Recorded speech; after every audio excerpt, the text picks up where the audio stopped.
রাত এখন বাজে 10টা 52। আমার বড় ভাই কল দিয়ে বলল যে বোন একটু বেগুন ভর্তা বানা, আমার খুব বেগুন ভর্তা খেতে ইচ্ছে করছে। সো এখন কি করার, চলো বেগুন ভর্তা বানাতে চলে যাই। এখানে আমি প্রথমে 4টা বেগুন নিয়ে নিয়েছি, এগুলোকে প্রথমে ভালো মতো ধুয়ে নিচ্ছি। এখন হচ্ছে বেগুনগুলোকে সুন্দর করে কেটে নিব।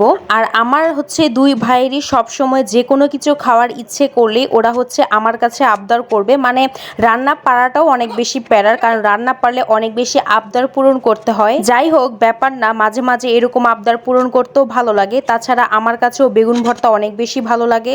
আর তোমরা কিন্তু আমার এই কাটা দেখে হেসো না, আসলে আমি ভালো মতো কাটতে পারি না, কাটাকাটিটা আমার দ্বারা হয় না। সব সময় কোনো কিছু রান্না করতে গেলে আমার ভাবি কেটে দেয়, না হয় আমার আম্মুই কেটে দেয়। তাই বলতে পারো কাটাকাটির অভ্যাসটা আমার তেমন নেই। অনেকেই হচ্ছে বিভিন্ন ডিজাইন করে হচ্ছে ভেজিটেবল কাটিং করতে পারে, বাট এই প্র্যাকটিসটা যেহেতু আমার নাই তাই আমি তেমন পারি না। তবে যতটুকু পারি আলহামদুলিল্লাহ চলে আর কি, তবে অত একটা সুন্দর হয় না। এখন আমি সবগুলো বেগুন কেটে নিয়েছি।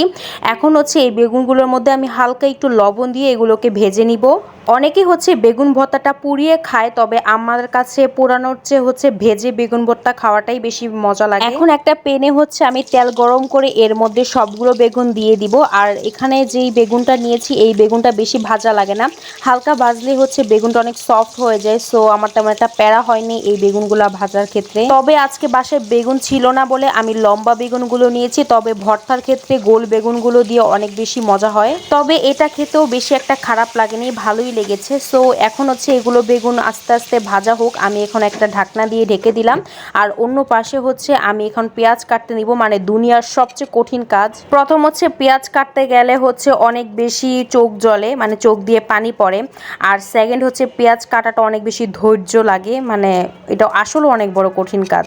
এখন আমি পেঁয়াজগুলোকে ভালো মতো ধুয়ে নিব। আর এরপর হচ্ছে পেঁয়াজগুলোকে খুব চিকন করে হচ্ছে পোলতে হবে, কারণ বেগুন ভর্তায় পেঁয়াজটা যদি খুব চিকন চিকন করে পোলা হয় তাহলে খেতে বেশি মজা লাগে। এই দিকে আমি পেঁয়াজ পোলতেছি, আবার অন্যদিকে কিছুক্ষণ পরপর গিয়ে আমি বেগুনগুলো নাড়া দিয়ে আসতেছি, কারণ যাতে পুড়ে না যায় বা ঠিক মতো সিদ্ধ হচ্ছে কিনা সবকিছুই দেখতেছিলাম। বেগুনগুলো হয়ে আসার পর আমি একটা প্লেটের মধ্যে বেগুনগুলোকে বেড়ে নিচ্ছি। এরপর আমি মরিচ ভাজবো, আর মরিচগুলো আমি বেশি পুড়ে ফেলবো না, মানে একটু লাল লাল রাখবো, তাহলে ভর্তার কালারটা অনেক বেশি সুন্দর হয়। ওই পাশে মরিচগুলো মচমচে ভাজা হতে থাকুক, আর এর মধ্যে আমি বেগুনের উপরে যে ছিলকাটা থাকে সেটা সরিয়ে নিব, কারণ বেগুন ভর্তার মধ্যে এই ছিলকাটা থাকলে খেতে বেশি ভালো লাগে না। এবার আমি বেগুন ভর্তাগুলোকে এক পাশ করে নেব। এর মধ্যে আমি দিয়ে দিব পেঁয়াজ এবং শুকনা মরিচ, তারপর আমি দিয়ে দিব অল্প পরিমাণের লবণ। এরপরে আমি পেঁয়াজ আর মরিচগুলোকে চটকিয়ে নিব।